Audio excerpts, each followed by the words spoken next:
어짜 키키키.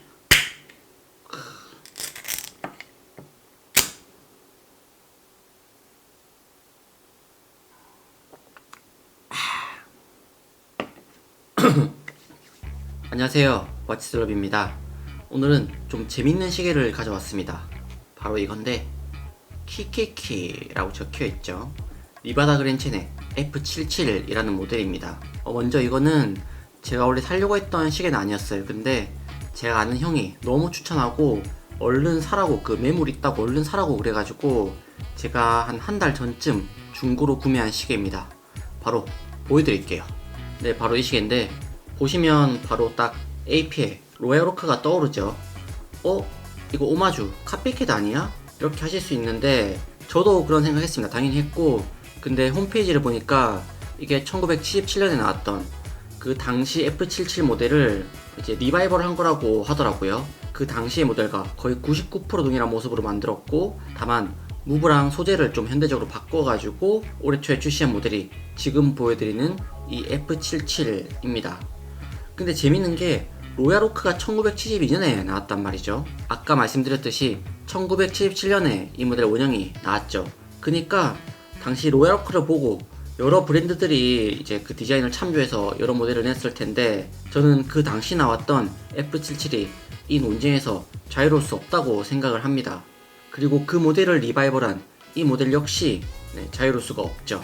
요즘 시계 시장의 트렌드라고 볼 수 있죠. 좀 지나긴 했는데 시계 시장만 봐도 젠타만 시계가 정말 많습니다. 대표적으로 각진 베젤에 또 일체형 브레이슬릿 형태를 가진 그런 스틸 스포츠워치.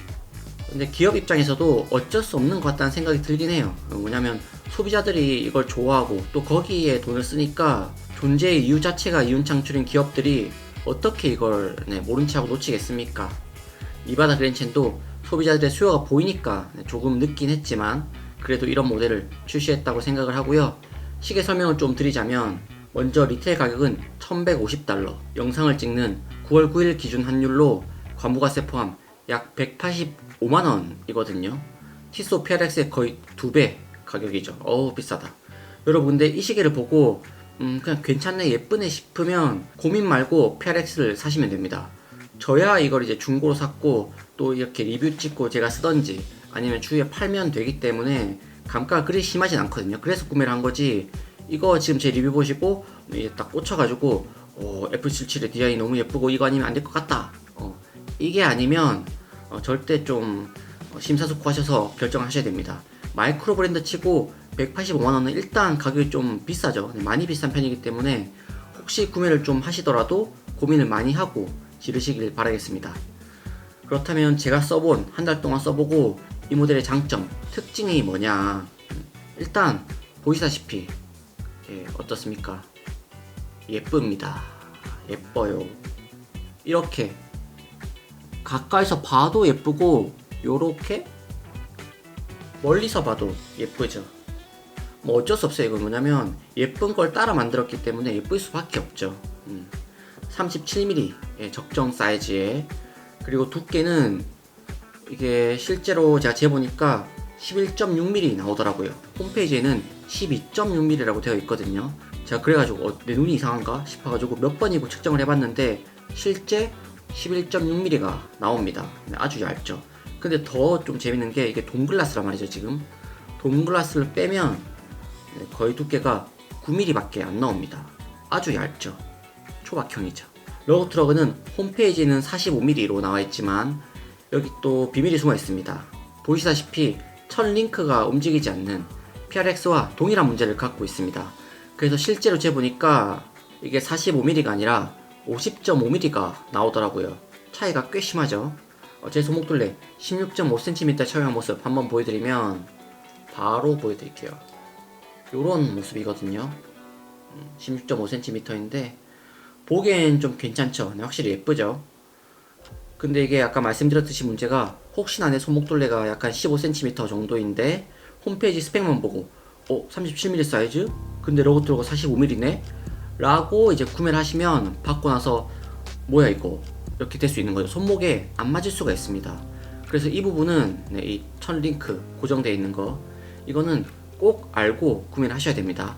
그리고 이 시계 구매하실 때 데이트 창을 넣을 거냐 안 넣을 거냐 선택할 수가 있는데, 저는 논데이트를 원래 좋아하기 때문에 다행히 매물이 논데이트로 나와가지고 별로 고민 없이 중고로 구매를 했고요.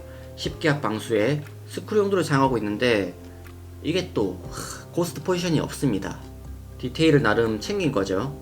하지만 스크류 용도를 잠글 때 이게 진짜 가장 큰 단점입니다. 이게 어느 정도냐면 세이코의 XKX보다도 더 훨씬 안 좋은 느낌이거든요. 크라운을 넣어서 돌릴 때마다 진짜 너무 빡빡해서 손가락이 아픕니다. 이러다가 용도 부러지는 거 아니야? 이런 생각이 들 정도거든요. 이거는 분명히 확실히 꼭 수정이 필요한 부분이라 생각이 듭니다.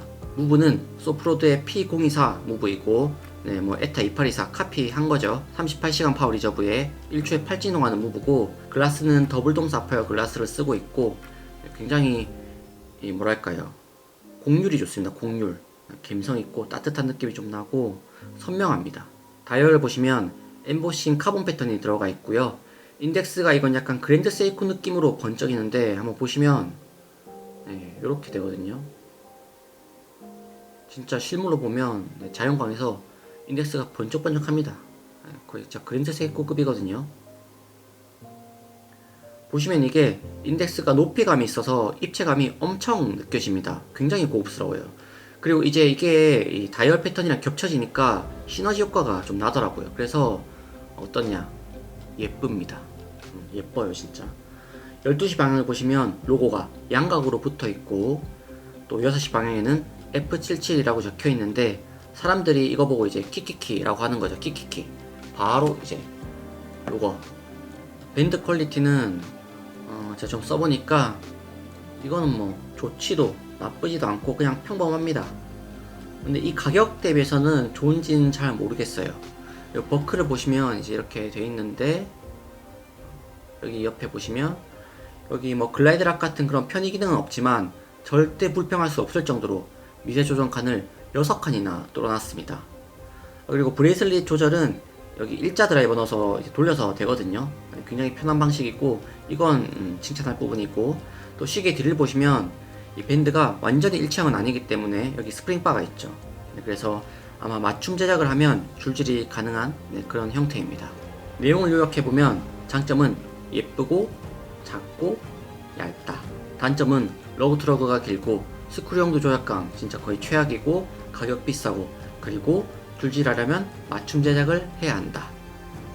이 정도로 요약할 수 있을 것 같네요. 그래서 제가 가격이 좀 있기 때문에 고민을 좀 많이 해보시고 구매를 해야 된다 말씀을 드린 겁니다.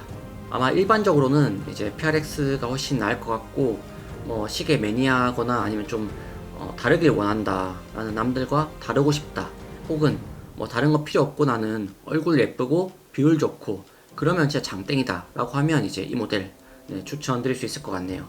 오늘 리바다 앤 그랜첸의 키키키 F77 리뷰는 여기까지고요. 그럼 다음번 리뷰에서 또 다른 시계 리뷰로 찾아뵙도록 하겠습니다. 예, 감사합니다.